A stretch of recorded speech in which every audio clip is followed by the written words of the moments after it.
Friends, welcome back to my channel. இன்றைக்கி நம்ம என்ன பார்க்க போகிறோம் அப்படின்னா ரொம்ப ஈஸியாக இடியாப்பம் எப்படி பண்ணலாம் அப்படின்ட்டு தான். அதுக்கு தேவையான பொருட்கள் பார்த்துக்கோங்க. ஃபஸ்ட்டு தண்ணீரை நல்லா கொதிக்க வச்சுக்கோங்க. தண்ணி நல்லா கொதித்ததும் அதை தனியாக எடுத்து வச்சுட்டு அரிசி மாவு உங்களுக்கு எவ்வளோ தேவையோ அந்த அளவு எடுத்துக்கோங்க. அரிசி மாவில் கொஞ்சம் கொஞ்சமாக இந்த கொதிக்க வச்ச தண்ணீரை விட்டு பிசையணும். வெந்நீர் நம்ம சேர்த்துருக்கிறதுனால மாவு நல்லா சூடாக இருக்கும், அதனால் கையால் பிசைஞ்சிடாதீங்க. இந்த மாதிரி ஒரு ஸ்பூனால் ஃபஸ்ட்டு கிளறி விடுங்க. சூடு ஆறுனதுக்கப்புறமா நம்ம கையால் நல்லா பிசைஞ்சிக்கலாம். அரிசி மாவு நம்ம 2 கப் எடுத்தோம்னா தண்ணி மேக்ஸிமம் 2 கப் இல்லைன்னா 1.5 கப் அளவு தான் தேவைப்படும். அதான் 2 கப் அரிசி மாவுக்கு 2 கப் தண்ணி தானே அப்படி சொல்லிட்டு ஃபஸ்ட்டே அரிசி மாவையும் தண்ணியையும் சேர்த்து மிக்ஸ் பண்ணி பிசைஞ்சிடக்கூடாது. இந்த மாதிரி கொஞ்சம் கொஞ்சமாக தான் தண்ணி விட்டு பிசையணும். மாவு இந்த மாதிரி நல்லா பிசைஞ்சு எடுத்துக்கோங்க. மாவு இந்த மாதிரி ஒட்டாமல் நமக்கு ரெடி ஆயிடுச்சுன்னா ஓகே, நீங்கள் சூப்பராக அரிசி மாவையும் தண்ணியையும் மிக்ஸ் பண்ணிட்டீங்க. சப்போஸ் தண்ணியோட அளவோ இல்லை அரிசி மாவோட அளவோ கூட குறைய இருந்துன்னு வச்சுக்கோங்களேன், மாவு கையில் நல்லா ஒட்ட ஆரம்பிச்சிடும், உங்களுக்கு கரெக்டாக இந்த மாதிரி வராது. அப்போது கடலெண்ணெய், நல்லெண்ணெய் இல்லை தேங்காய் எண்ணெய் ஏதாவது ஒரு எண்ணெயை கொஞ்சமாக இந்த மாவோடு சேர்த்து பிசைஞ்சிங்கன்னா உங்களுக்கும் ஒட்டாமல் வரும். ஓகே, மாவை பிசைஞ்சாச்சு. இப்போது இடியாப்ப உலக்கு எடுத்துக்கோங்க. அதுலேயும் இடியாப்ப சில்லு இருக்கும் பார்த்தீங்களா, குட்டி குட்டி உடையாக போட்டது, அதை தூக்கி இடியாப்ப உலக்கில் போட்டுட்டு அடுத்ததான் இந்த மாதிரி மாவை எடுத்து அந்த இடியாப்ப உலக்கில் வச்சுருங்க. ஃப்ரெண்ட்ஸ், நீங்கள் புதுசாக நம்ம சேனலில் பார்க்குறவங்களா இருந்தீங்கன்னா நம்ம சேனலை சப்ஸ்கிரைப் பண்ணிக்கோங்க. பக்கத்தில் இருக்க பெல் ஐக்கானையும் கிளிக் பண்ணிக்கோங்க. அப்படின்னா தான் நான் வீடியோஸ் போட்டதும் உங்களுக்கு நோட்டிஃபிகேஷனில் காட்டும், நீங்களும் அந்த வீடியோஸை உடனே பார்க்கலாம். இடியாப்ப உலக்கில் ஃபுல்லாக மாவை வச்சு ஃபில் பண்ணதுக்கப்புறமா இடியாப்ப உலக்கோட மூடியை போட்டு நல்லா டைட்டாக க்ளோஸ் பண்ணி விட்டுருங்க. இட்லி கொப்பரையில் உள்ள இட்லி தட்டை எடுத்துக்கோங்க. இட்லி தட்டு மேலே ஒரு துணியை போட்டுக்கோங்க. அப்போது இடியாப்பம் வெந்து வந்ததுக்கப்புறமா எடுக்கும்போது ஒட்டாமல் நமக்கு வரும். இல்லை இட்லி தட்டு இந்த மாதிரி இல்லை வேறு மாதிரி வச்சுருக்கீங்க அப்படின்னா அதில் ஆயில் தடவிக்கோங்க இடியாப்பம் சுற்றுறதுக்கு முன்னால். வாங்க நம்ம இப்போ இடியாப்பத்தை புழிஞ்சிடலாம். இடியாப்ப உலக்கில் இருந்து இட்லி தட்டுக்கு எவ்வளோ அழகாக நூல் நூலாக இடியாப்பம் கீழே விழுது பார்த்தீங்களா. இடியாப்பத்தை பொறுத்த வரைக்கும் ஒரே பாயிண்ட் தான் நீங்கள் ஞாபகம் வச்சுக்கணும். அரிசி மாவில் தண்ணி சேர்க்கும் போது மட்டும் கவனமாக இருங்க. ரொம்ப அதிகமாக தண்ணி சேர்த்துட்டாலும் வராது, கொஞ்சமாக தண்ணி சேர்த்தாலும் வராது. அதிகமாக தண்ணி சேர்க்கும் போது தண்ணியாக ஒழுகிட்டே இருக்கும் வழியே இந்த மாதிரி நூல் நூலாக வராது. கொஞ்சமாக தண்ணி சேர்த்து ரொம்ப டைட்டாக மாவை பிசைஞ்சு வச்சுருந்தீங்கன்னு வச்சுக்கோங்களேன், அப்போவும் நமக்கு வராது. ரொம்ப டைட்டாக மாவு இருக்கும், அது இந்த மாதிரி கீழே இறங்கி வராது. உலக்கு சுற்றுறதுக்கே நமக்கு கஷ்டமாக இருக்கும். வீட்டில் இடியாப்பம் செய்ய சொன்னாங்களா, எப்போ இடியாப்பமா எனக்கு வரவே வராது வேண்டாம்ப்பா அப்படின்னு சொல்லிட்டு கடையில் 2 வாங்கி சாப்பிட்டோமா போனோமான்னு இருக்கலாம் அப்படின்னு நினைப்பாங்க சில பேர். இதுவுமே ஃபஸ்ட் டைம் பண்ணால் எப்படிங்க வரும், 2-3 மட்டும் ட்ரை பண்ணுங்கள், கண்டிப்பாக உங்களுக்கும் இந்த மாதிரி வந்துடும். இந்த மாதிரி ஃபுல் தட்டும் சுற்றி வர மாதிரி இடியாப்பத்தை சுற்றிக்கலாம். அப்படி இல்லைன்னா ஒவ்வொரு குழியில் மட்டும் நிரப்பி இட்லி இருக்கிற மாதிரி இடியாப்பத்தை செஞ்சுக்கலாம். இடியாப்பம் இப்போ மாவாக தான் இருக்கும், அதை வேக வைக்கணும். அதுக்கு இட்லி குப்பரையில் தண்ணியை நல்லா சூடு பண்ணிக்கோங்க. அந்த சூட்டில் வர ஆவியில் இடியாப்பம் நல்லா வெந்து வந்துடும். மேக்ஸிமம் 5லேருந்து 10 நிமிஷம் கூட ஆகாதுங்க. ஏன்னா நம்ம வெந்நீர் ஊற்றி தானே பிசைஞ்சிருக்கோம், அப்போவே அரிசி மாவு கொஞ்சம் வெந்திருக்கும். இப்போ வேறு ஒரு 5 நிமிஷம் வேக வச்சுருப்போம், அதால் சட்டுன்னு நம்ம ஓப்பன் பண்ணிடலாம். அவ்வளோதான், ரொம்ப சாஃப்டான ஈஸியாக இடியாப்பத்தை ரெடி பண்ணியாச்சு. அதை எப்படிலாம் சாப்பிட்லாம் அப்படிங்கிறத அடுத்து பார்க்கலாம். ஃபஸ்ட்டு ஸ்வீட் இடியாப்பம் பார்க்கலாம். அதுக்கு சீனி எடுத்துக்கோங்க. சீனியை இந்த மாதிரி சூட்டோட இடியாப்பத்துக்கு மேலே கொஞ்சம் தூவி விட்டுருங்க.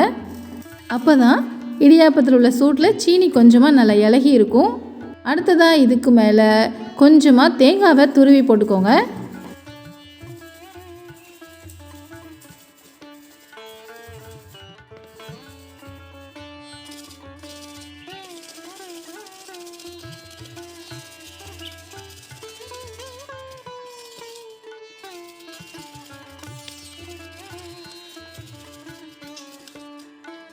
சீனி தேங்காய் போட்டாலே ரொம்ப சூப்பராக இருக்கும். அதை விட இன்னும் டெலிஷியஸாக சாப்பிட்ணும் அப்படின்னு நினச்சிங்கன்னா பாலை இந்த மாதிரி கொஞ்சமாக ஊற்றி சாப்பிட்டிங்கன்னா ரொம்ப சூப்பராக தேவாமிர்தமாக இருக்கும்.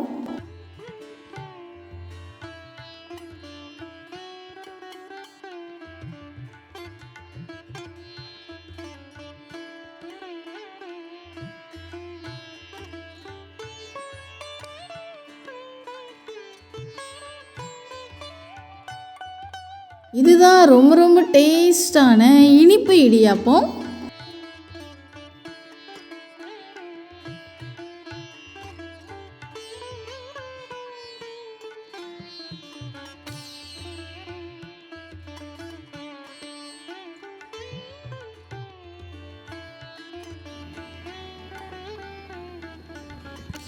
இனிப்பு இடியாப்பம்லாம் வேண்டாமா, எங்களுக்கு ஆல்ரெடி சுகர் இருக்குது அப்படின்னு நினைக்கிறவங்க இனிப்பு இடியாப்பத்தை சாப்பிட்றதுக்கு பதிலாக கார இடியாப்பத்தை சாப்பிட்லாம். இடியாப்பத்தை இந்த மாதிரி ரெடி பண்ணிக்கோங்க. அதுக்கு சைடிஷாக ஏதாவது ஒரு குருமா வச்சுக்கோங்க. கொண்டக்கடலை குருமா, காய் குருமா, இல்லைன்னா சொதி, இதெல்லாம் வச்சு சாப்பிட்டா செம சூப்பராக இருக்கும். நான் இப்போ சைடிஷாக இன்றைக்கி என்ன வச்சுருக்கேன் அப்படின்னா காய் குருமா தான் வச்சுருக்கிறேன். இடியாப்பத்தை காரமாக சாப்பிட்றதுலையே 2 வகை இருக்குது. ஒன்று இந்த மாதிரி குருமா வச்சு இல்லைன்னா சொதி குழம்பு வச்சு சாப்பிட்றது. இன்னொன்று என்ன அப்படிங்கிறத அடுத்து பார்க்கலாம். இடியாப்பத்தை இந்த மாதிரி ரெடி பண்ணிவிட்டு, அப்படி இல்லைன்னா காலையில் பண்ண இடியாப்பம் மிஞ்சிட்டுன்னு வச்சுக்கோங்களேன், அப்போ கூட நம்ம இந்த மாதிரி பண்ணலாம். இதுக்கு ஃபஸ்ட்டு இடியாப்பத்தை நல்லா பிச்சு போட்டுக்கோங்க. கடைசியாக மாவு மிச்சம் வருது அப்படின்னா இடியாப்பக்குள்ள உள்ள மாவெல்லாம் நம்ம எடுத்து வச்சு இந்த மாதிரி கொலக்கட்டை செய்வோம். அந்த கொலக்கட்டையும் குட்டி குட்டி பீசஸாக பிச்சு போட்டுக்கோங்க. அடுப்பில் கடாய் வச்சுக்கோங்க. கடாயில் 1 டேபிள் ஸ்பூன் அளவு ஆயில் சேர்த்துக்கோங்க. 1 டேபிள் ஸ்பூன் அளவு கடுகு சேர்த்துக்கோங்க. 1 டேபிள் ஸ்பூன் அளவு உளுத்தம்பருப்பு சேர்த்துக்கோங்க. அடுத்ததாக 1 டேபிள் ஸ்பூன் அளவுக்கு கடலைப்பருப்பு சேர்த்துக்கோங்க. எல்லாத்தையும் நல்லா எண்ணெயில் லைட்டாக வதக்கி விட்டுக்கோங்க.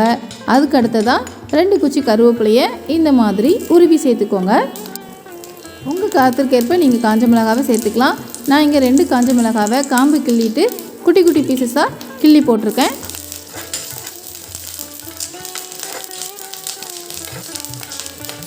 ரெண்டு நிமிஷம் எல்லாத்தையும் வதங்கினதுக்கப்புறமா ஒரு சின்ன லெமன் எடுத்துக்கோங்க. அந்த லெமனை 2ஆக கட் பண்ணிவிட்டு லெமன் ஜூஸை அந்த கடாயில் ஆட் பண்ணிக்கோங்க.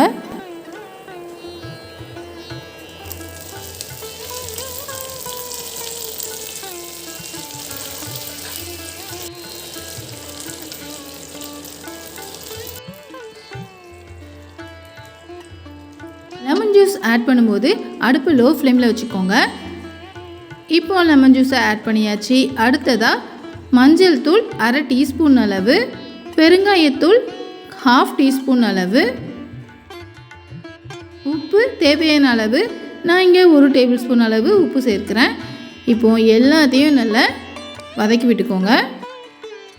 எல்லாத்தையும் நல்லா வதக்கினதுக்கப்புறமா நம்ம பிச்சு வச்சுருக்கிறோம்ல இடியாப்பம், அதை இதில் ஆட் பண்ணிவிட்டு எல்லாத்தையும் நல்லா மிக்ஸ் பண்ணி விட்டுருங்க. ஃப்ரெண்ட்ஸ், நீங்கள் இன்னும் நம்ம சேனலை சப்ஸ்கிரைப் பண்ணாமல் இருந்தீங்கன்னா ப்ளீஸ் சப்ஸ்கிரைப் பண்ணிக்கோங்க. மேலும் இந்த வீடியோ உங்களுக்கு பிடிச்சிருந்ததுன்னா லைக் பண்ணுங்கள். மறக்காமல் உங்கள் ஃப்ரெண்ட்ஸ்க்கும் இந்த வீடியோவை ஷேர் பண்ணுங்கள். நீங்களும் வீட்டில் இந்த மாதிரி இடியாப்பத்தை ட்ரை பண்ணி பார்த்துட்டு உங்கள் இடியாப்பம் எப்படி வந்துச்சு அப்படின்ட்டு கீழே கமெண்ட் செக்ஷனில் கமெண்ட் பண்ணுங்கள். அவ்வளோதான், ரொம்ப டேஸ்டியான கார இடியாப்பம் ரெடி ஆயிடுச்சு. இந்த மாதிரியும் நம்ம கார இடியாப்பம் சாப்பிட்லாம். அப்படி இல்லைன்னா வீட்டில் ரெடி பண்ணி வச்சுருக்கிற இட்லி பொடியோ இல்லை கடையில் வாங்கின இட்லி பொடியோ அதை இந்த லெமனுக்கு பதிலாக போட்டு அப்படி கூட கார இடியாப்பம் சாப்பிட்லாம். ஓகே ஃப்ரெண்ட்ஸ், இதே மாதிரி வேறொரு ஈஸியான ஹெல்தியான ரெசிபியில் மீண்டும் சந்திக்கலாம். தேங்க்யூ, பாய்.